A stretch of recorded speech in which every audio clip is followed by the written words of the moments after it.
नमस्कार दोस्तों, आज हम आपके लिए लेकर आए हैं वीडियो निबंध प्रतियोगिता के ऊपर और जिसका शीर्षक है वर्तमान में गुरु तेग बहादुर के उपदेशों की प्रासंगिकता।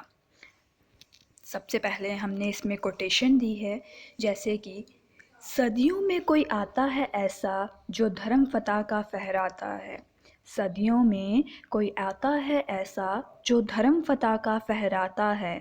थे एक वीर पुरुष ऐसे थे एक वीर पुरुष ऐसे सिखों के 9वें गुरु थे वो। सिखों के 9वें गुरु थे वो। शत शत नमन उस महापुरुष को। छत छत नमन उस महापुरुष को। गुरु तेग बहादुर नाम के थे वो। गुरु तेग बहादुर नाम के थे वो। सबसे पहले आप कोटेशन दीजिए, जिसकी वजह से आपका जो ऐसे का फॉर्मेट है वो बहुत ज़्यादा सुंदर लगेगा। सबसे पहले मैंने इसलिए कोटेशन दी है और उसके बाद फिर ऐसे की निबंध की भूमिका लिखिए। निबंध की भूमिका में मैंने कुछ इस प्रकार लिखा है। सिखों के 9वें गुरु तेग बहादुर सिंह जी का जन्म पंजाब के अमृतसर में 1 अप्रैल 1621 में हुआ था।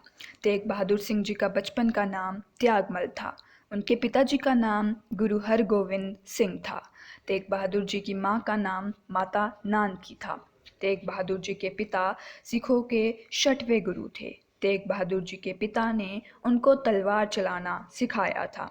त्यागमल जी ने बचपन में श्रद्धेय विद्वान भाई गुरुदास से संस्कृत, हिंदी और गुरुमुखी सीखा। इतना ही नहीं, त्यागमल जी ने घुड़सवारी और तीरंदाजी की शिक्षा बाबा बुद्ध द्वारा प्राप्त की। जब त्यागमल जी सिर्फ 13 वर्ष की आयु के थे, तब उन्होंने अपने पिताजी गुरु हरगोविंद सिंह जी के साथ मिलकर मुगलों के खिलाफ लड़ाई लड़ी और करतारपुर में घेराबंदी कर दी। गुरु हरगोविंद सिंह जी और त्यागमल जी के पराक्रम की वजह से ही करतारपुर को सिखों ने सफलतापूर्वक मुगलों से बचा लिया था। यह देखकर गुरु हरगोविंद सिंह जी ने अपने बेटे को तेग बहादुर की उपाधि से संबोधित किया। तेग बहादुर का शाब्दिक अर्थ बहादुर तलवारधारी होता है। तो सबसे पहले पैराग्राफ में भूमिका में हमने त्यागमल जी की इंट्रोडक्शन दे दी कि उनके साथ क्या क्या हुआ और उनके माता पिता का क्या नाम था और उन्होंने कौन सी लड़ाई लड़ी। अब हम, क्योंकि ये टॉपिक जो है वो है वर्तमान में गुरु तेग बहादुर के उपदेशों की प्रासंगिकता या फिर शिक्षाओं की प्रासंगिकता, तो इसमें हमने ज़्यादा इंट्रोडक्शन को नहीं बढ़ाना है, इसमें हमने उनके शिक्षाओं की प्रासंगिकता को दिखाना है। तो इसलिए हमने उनके बलिदान की बात करी है। अब धर्म के लिए गुरु तेग बहादुर की बलिदान का था। उस समय की बात है, औरंगजेब का यह शासनकाल था।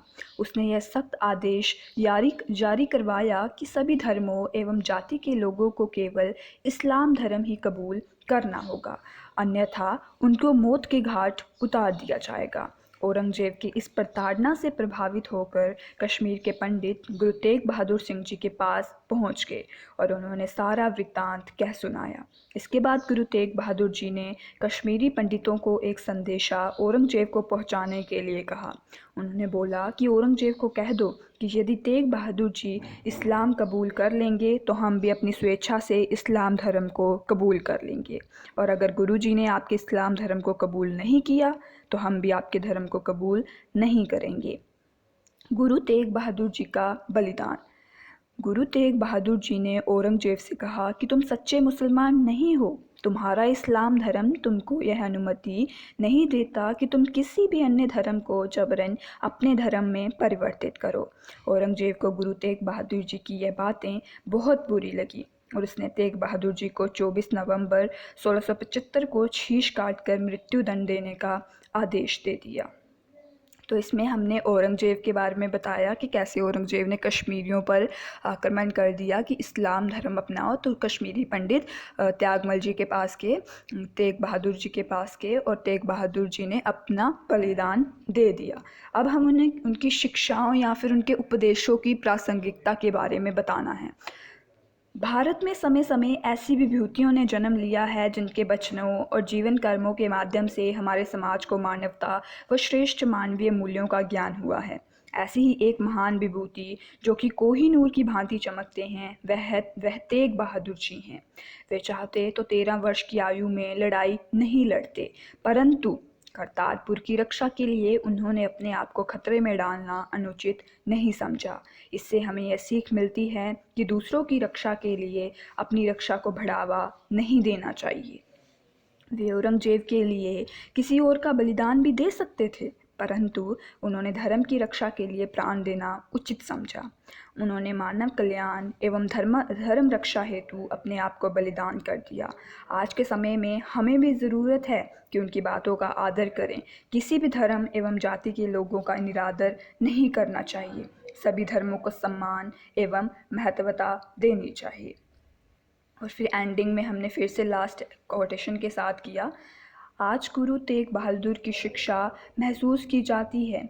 आज गुरु तेग बहादुर की शिक्षा महसूस की जाती है। प्रेम भाव फैलाने खातिर उनकी शिक्षा ज़रूरी है। प्रेम भाव फैलाने खातिर उनकी शिक्षा ज़रूरी है। तो दोस्तों, कैसी लगी आपको ये वीडियो? अगर अच्छी लगी तो प्लीज़ हमारे चैनल को सब्सक्राइब करें और अगर शेयर भी कर दें। Thank you for watching.